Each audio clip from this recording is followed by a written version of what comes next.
ನಮಸ್ಕಾರ ವೀಕ್ಷಕರೇ, ರಶ್ಮಿ ಕಿಚನ್ ಟಿವಿಗೆ ಸ್ವಾಗತ. ಇವತ್ತು ನಮ್ಮ ಉತ್ತರ ಕರ್ನಾಟಕದ ಮದುವೆ ಮನೆಗಳಲ್ಲಿ ಯಾವ ರೀತಿ ಮುದ್ದೆ ಪಲ್ಯ ಮಾಡ್ತಾರೆ ಅಂತ ನೋಡೋಣ.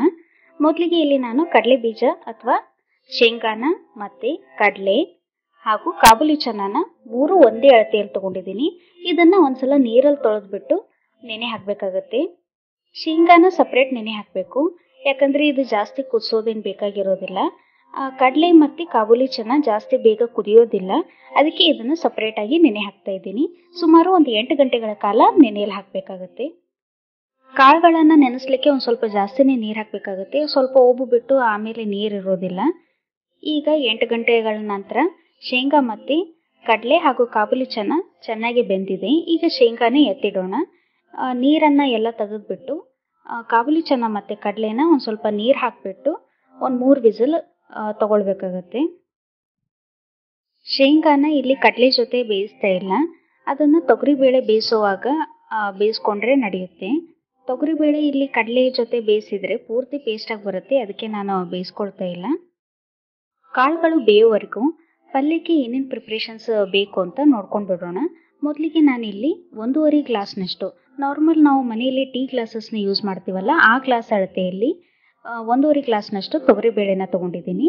ಒಂದ್ಸಲ ನೀರಲ್ಲಿ ಚೆನ್ನಾಗಿ ತೊಳೆದ್ಬಿಟ್ಟು ಅದಕ್ಕೆ ನೆನೆ ಹಾಕಿರೋ ಶೇಂಗಾನ ಹಾಕಿ ಬೇಕಾದಷ್ಟು ನೀರನ್ನು ಸೇರಿಸ್ಬಿಟ್ಟು ಸೈಡಿಗೆ ಎತ್ತಿಡೋಣ. ಇವಾಗ ಬೇಯಿಸ್ಲಿಕ್ಕೆ ಇಟ್ಟಿರೋ ಕಡಲೆ ಮತ್ತು ಕಾಬೂಲಿ ಚನ ಚೆನ್ನಾಗಿ ಬೆಂದಿರುತ್ತೆ. 3 ವಿಸಿಲ್ ಆಗಿದೆ. ಕುಕ್ಕರ್ ತಣ್ಣಗಾಗೋದಕ್ಕೆ ಇಟ್ಬಿಡೋಣ.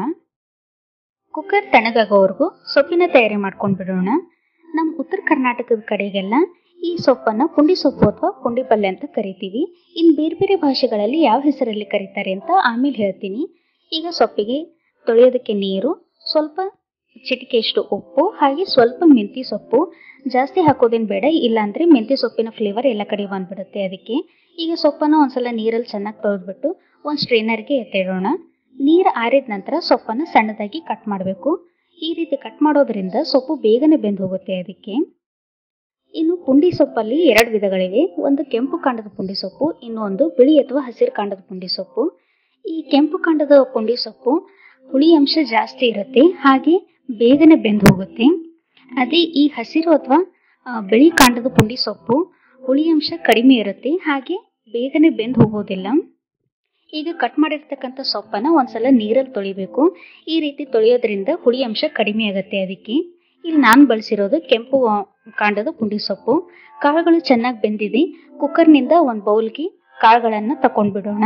ಈಗ ಅದೇ ಕುಕ್ಕರ್ಗೆ ತೊಗರಿಬೇಳೆ ಮತ್ತು ಶೇಂಗಾನ ನೆನೆಸಿಟ್ಟಿದ್ವಲ್ಲ, ಅದನ್ನು ಬೇಕಾದಷ್ಟು ನೀರನ್ನು ಹಾಕಿಬಿಟ್ಟು 1 ವಿಸಿಲ್ ಆಗೋವರೆಗೂ ಹೈ ಫ್ಲೇಮಲ್ಲಿಟ್ಟು ಬೇಯಿಸ್ಬೇಕಾಗತ್ತೆ. ಮುದ್ದೆ ಪಲ್ಯ ಮಾಡೋದಕ್ಕೆ ಬೇಕಾಗಿರೋ ಬೇರೆ ಸಾಮಗ್ರಿಗಳು: ಸ್ವಲ್ಪ ಅರಿಶಿನ, ರುಚಿಗೆ ತಕ್ಕಷ್ಟು ಉಪ್ಪು, ಸ್ವಲ್ಪ ಜೀರಿಗೆ, ಸಣ್ಣದಾಗಿ ಕಟ್ ಮಾಡಿರ್ತಕ್ಕಂಥ ಕೊತ್ತಂಬರಿ ಸೊಪ್ಪು, 4 ದೊಡ್ಡ ಗಾತ್ರದ್ದು ಬೆಳ್ಳುಳ್ಳಿ, 4 ಹಸಿಮೆಣಸಿನಕಾಯಿ. ಖಾರ ಜಾಸ್ತಿ ಬೇಕಿದ್ರೆ ಇನ್ನೊಂದು ಸ್ವಲ್ಪ ಜಾಸ್ತಿ ತಗೊಳ್ಬೋದು. ಈ ರೀತಿ ಹಸಿಮೆಣಸಿನಕಾಯಿನ ಸಣ್ಣದಾಗಿ ಕಟ್ ಮಾಡಿಬಿಟ್ಟು ಒಂದು ಸ್ವಲ್ಪ ರುಚಿಗೆ ತಕ್ಕಷ್ಟು ಉಪ್ಪನ್ನು ಹಾಕಿ ಪೇಸ್ಟ್ ಮಾಡಬೇಕು. ಉಪ್ಪು ಸೇರಿಸಿ ಹಸಿಮೆಣಸಿನಕಾಯಿನ ಪೇಸ್ಟ್ ಮಾಡೋದ್ರಿಂದ ಅದು ಕಪ್ಪು ಬಣ್ಣಕ್ಕೆ ತಿರುಗೋದಿಲ್ಲ, ಹಾಗೆ ಹಸಿರು ಬಣ್ಣ ಹಾಗೆ ಇರುತ್ತೆ. ಈಗ ಸ್ವಲ್ಪ ಜೀರಿಗೆ ಹಾಗೆ ಬೆಳ್ಳುಳ್ಳಿನ ಹಾಕಿಬಿಟ್ಟು ತರಿಯಾಗಿ ಕುಟ್ಟಬೇಕಾಗತ್ತೆ.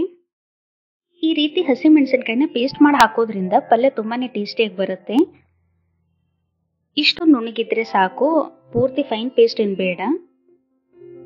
ಈಗ ಬೇಳೆಕಾಳುಗಳು ಚೆನ್ನಾಗಿ ಬೆಂದಿದೆ. ಇದನ್ನು ಒಂದು ಬೇರೆ ಪಾತ್ರೆಗೆ ತೆಗೆದುಬಿಡೋಣ. ಈಗ ಇದೇ ಕುಕ್ಕರ್ಗೆ ಕಟ್ ಮಾಡಿರ್ತಕ್ಕಂಥ ತೊಳೆದಿರೋ ಪುಂಡಿ ಪಲ್ಯನ ಹಾಕಿಬಿಟ್ಟು ಒಂದು ಸ್ವಲ್ಪ ನೀರು ಹಾಗೆ ಸ್ವಲ್ಪ ಎಣ್ಣೆನ ಹಾಕಿ ಚೆನ್ನಾಗಿ ಬೇಯಿಸಬೇಕು. ಈ ರೀತಿ ಸೊಪ್ಪು, ಕಾಳು ಮತ್ತು ಬೇಳೆನ ಸಪ್ರೇಟಾಗಿ ಕುದಿಸೋದ್ರಿಂದ ಯಾವ್ದ್ಯಾವುದು ಎಷ್ಟು ಪ್ರಮಾಣದಲ್ಲಿ ಬೇಯಬೇಕೋ ಅಷ್ಟು ಪ್ರಮಾಣದಲ್ಲಿ ಬೇಯುತ್ತೆ. ಎಲ್ಲ ಒಂದೇ ಸಲ ಹಾಕಿಬಿಟ್ಟು ಕುದಿಸೋದ್ರಿಂದ ಪಲ್ಯದಲ್ಲಿರೋ ಹುಳಿ ಅಂಶದಿಂದ ಕೆಲವೊಂದು ಸಲ ಬೇಳೆ ಬೇಯೋದಿಲ್ಲ, ಇಲ್ಲಾಂದರೆ ಪೂರ್ತಿ ಫೈನ್ ಪೇಸ್ಟಾಗಿ ಬರುತ್ತೆ. ಈ ಪುಂಡಿ ಸೊಪ್ಪನ್ನು ಹಲವಾರು ವಿಧಗಳಲ್ಲಿ ಬಳಕೆ ಮಾಡ್ತಾರೆ.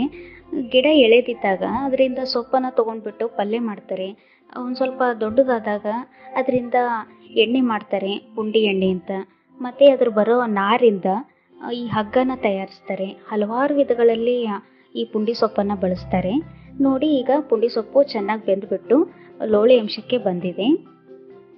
ಈಗ ಬೆಂದಿರೋ ಸೊಪ್ಪಿಗೆ ಬೇಯಿಸಿಟ್ಟಿರೋ ತೊಗರಿಬೇಳೆ, ಶೇಂಗಾ, ಕಡಲೆ ಹಾಗೂ ಕಾಬೂಲಿ ಚನಾ ಮತ್ತು ಹಸಿಮೆಣಸಿನಕಾಯಿ ಪೇಸ್ಟ್, ಜೀರಿಗೆ, ಬೆಳ್ಳುಳ್ಳಿ ಹಾಗೆ ಸ್ವಲ್ಪ ಅರಿಶಿನ, ಮೇಲ್ಗಡೆ ಒಂದು ಸ್ವಲ್ಪ ಎಣ್ಣೆನ ಹಾಕಿಬಿಟ್ಟು ಕುಕ್ಕರ್ ಲಿಡ್ಡನ್ನು ಕ್ಲೋಸ್ ಮಾಡಿ.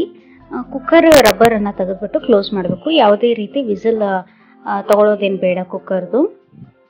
ಹಸಿ ಖಾರದ ಮೇಲೆ ಎಣ್ಣೆ ಹಾಕೋದ್ರಿಂದ ಹಸಿ ಖಾರದ ವಾಸನೆ ಬರೋದಿಲ್ಲ, ಹಾಗೆ ಖಾರ ಚೆನ್ನಾಗಿ ಬೇಯುತ್ತೆ. ಮೇಲ್ಗಡೆ ಲಿಡ್ಡನ್ನು ಕ್ಲೋಸ್ ಮಾಡಿಬಿಟ್ಟು ಖಾರನ ಬೇಯಿಸಬೇಕಾಗುತ್ತೆ. ಯಾವುದೇ ರೀತಿ ಹಸಿ ವಾಸನೆ ಬರೋದಿಲ್ಲ. 2 ನಿಮಿಷ ಬೇಯಿಸಿದ್ರೆ ಸಾಕು. ಆನಂತರ ಸ್ಟವ್ ಆಫ್ ಮಾಡಿಬಿಟ್ಟು ಕೆಳಗೆ ಇಳಿಸ್ಬಿಟ್ಟು ಸ್ವಲ್ಪ ಕೊತ್ತಂಬರಿ ಸೊಪ್ಪನ್ನು ಉದುರಿಸಿ ಒಂದ್ಸಲ ಪಲ್ಯನ ಚೆನ್ನಾಗಿ ಕಲಸಿದ್ರೆ ಮುದ್ದೆ ಪಲ್ಯ ರೆಡಿಯಾಗಿರುತ್ತೆ. ಮೊದಲೆಲ್ಲ ಮನೆಯಲ್ಲಿ ಏನೇ ಫಂಕ್ಷನ್ ಆಗಲಿ ಈ ಮುದ್ದೆ ಪಲ್ಯ ಮಾಡೋದಂತೂ ಜಾಸ್ತಿ ಇತ್ತು. ಇತ್ತೀಚೆಗೆ ಬರ್ತಾ ಬರ್ತಾ ಸ್ವಲ್ಪ ಕಡಿಮೆ ಮಾಡಿದ್ದಾರೆ. ಇದು ಮದುವೆ ಮನೆಗಳಲ್ಲೆಲ್ಲ ಈ ರೀತಿ ಮುದ್ದೆ ಪಲ್ಯ ಮಾಡಿಸೋದು. ಆಗಲೇ ಈ ಪುಂಡಿ ಪಲ್ಯನ ಯಾವ್ಯಾವ ಭಾಷೆಯಲ್ಲಿ ಯಾವ್ಯಾವ ಹೆಸರಲ್ಲಿ ಕರೀತಾರೆ ಅಂತ ಹೇಳ್ತೀನಿ ಅಂತ ಹೇಳಿದ್ದೆ. ನಮ್ಮ ಕರ್ನಾಟಕದಲ್ಲಿ ಪುಂಡಿ ಪಲ್ಯ ಅಥವಾ ಪುಂಡಿ ಸೊಪ್ಪು ಅಂತ ಅಷ್ಟೇ ಇರೋದು ಹೆಸರು. ಆದರೆ ನಮ್ಮ ದಕ್ಷಿಣ ಕರ್ನಾಟಕದಲ್ಲೆಲ್ಲ ಇದನ್ನ ಗೊಂಗುರ ಅಂತ ಕರೀತಾರೆ. ಆದರೆ ಈ ಗೊಂಗುರ ಅನ್ನೋದು ತೆಲುಗುವಿಂದ ಬಂದಿರೋದು. ಜಾಸ್ತಿ ತೆಲುಗು ಭಾಷೆಯಲ್ಲಿ ಗೊಂಗುರ ಅಂತಲೇ ಅನ್ನೋದು. ಆದರೆ ನಮ್ಮ ಕನ್ನಡ ಭಾಷೆಯಲ್ಲಿ ಪುಂಡಿ ಪಲ್ಯ ಅಥವಾ ಪುಂಡಿ ಸೊಪ್ಪು ಅಂತ ಅಷ್ಟೇ ಇರೋದು. ಹಾಗೆ ಮರಾಠಿ ಭಾಷೆಯಲ್ಲಿ ಆಂಬಾಡಿ ಅಂತ ಕರೀತಾರೆ. ಮತ್ತೆ ಈ ಕನಾಫ್ ಲೀವ್ಸ್ ಅಂತ ಇಂಗ್ಲಿಷಲ್ಲಿ ಕರೀತಾರೆ. ಆದರೆ ಈ ಕನಾಫ್ ಅನ್ನೋ ಪದ ಬಂದಿರೋದು ಇರಾನ್ನ ಪರ್ಷಿಯನ್ ಭಾಷೆಯಿಂದ. ನನ್ನ ವಿಡಿಯೋ ಇಷ್ಟ ಆಗಿದ್ರೆ ಲೈಕ್, ಶೇರ್, ಕಾಮೆಂಟ್ ಹಾಗೂ ನನ್ನ ಚಾನಲ್ನ ಸಬ್ಸ್ಕ್ರೈಬ್ ಆಗೋದನ್ನು ಮರಿಬೇಡಿ. Thank you.